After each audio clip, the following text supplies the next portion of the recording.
options on Trump's table over here.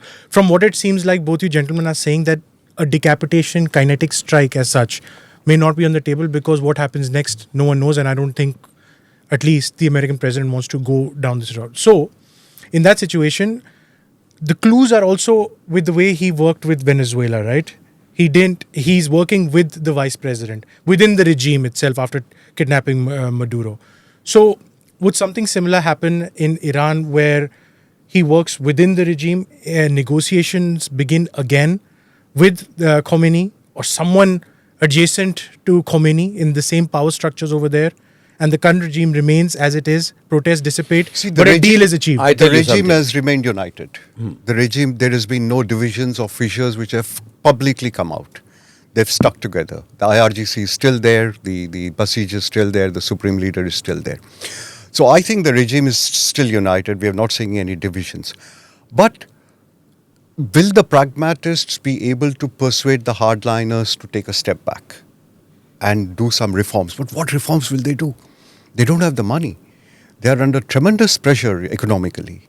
They have limited choices, limited options, I would say. I think, Ambassador, do you think that now is the time when negotiations happen where they not only talk about Iran's nuclear materials and Iran's nuclear capacity, but also its ballistic missile technology? Because that is a key anxiety for the entire region. Israel is very worried about the BMs. Now, I guess now that is on the table with these protests. Yes. So do you feel that now Iran's ballistic missile production will also be on the table and those will be discussed with the giveaway from the West being that they'll let Khamenei and the IRGC survive? I think and Iran lives another day. Can I give a point? Sorry, Ambassador, to interrupt you. I'll give you very simple. You're touching a very important question.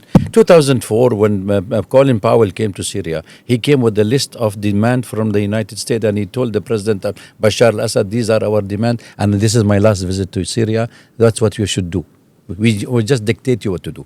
Dismantle Hezbollah, no more arm, cut your relation with Iran, open your economy, no more support of the freedom fighters in Palestinian or Iranian or Hezbollah against Israel, and also you give us the Golan to Israel and permanently the occupied territory. Syria refused, and Syria paid the price. When they removed Saddam Hussein, American president sent his good feelers to Iran and asked for $70 billion. He said, why? So we removed Saddam Hussein for you. He said, we didn't ask you to remove Saddam Hussein. So American is a rented army. Take it from me. You pay, they do the dirty job for you. Dirty Harry. They told the NATO members. They told them the same. They said to them, why shall we fight for you? Pay us. He said it. I'm not saying. This is the American.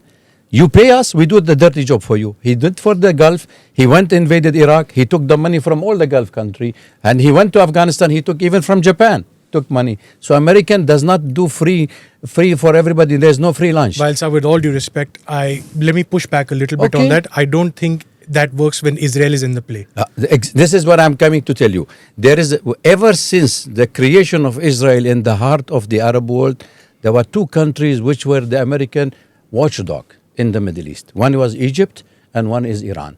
And the moment Israel was created, these two countries have been tarnished by Israel as the black country. It's only Israel who can be the alliance of the United States. And you want to debate on this? I can take you for 100 podcasts with Smita on this. Ishan, one point. Let me just come in there. Trump is transactional. He says the art of the deal. I'm the deal maker. I think the Iranians are bazaris. They like a good deal. Why don't you talk? Foreign Minister Arakchi has said multiple times, we are willing to talk. So, let's talk. But we had June 12th, the 12-day war in June. Yes. Okay. Second, if there's one person who's been able to control Netanyahu, it's been Trump. Remember, last June he told Netanyahu, enough, back off. No more bombing of Iran. And then the ceasefire. Trump declared the ceasefire, not Netanyahu.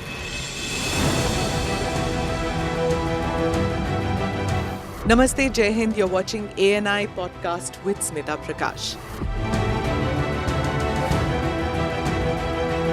अगर हम उसको मस्जिद कहेंगे तो फिर विवाद होगा. The issue is टूटा है क्या भारत? 400 पार का मतलब ये है कि संविधान खतरे में है. क्या हम लोग ये निर्देश देते हैं कि फला को गिरफ्तार करके जेल डाल दें? वही तो कह रहे हैं सब. ये बेबुनियाद निराधार आरोप. सच्चा सुनना चाहो देखो स्मिता प्रकाश. ANI. It does not lie.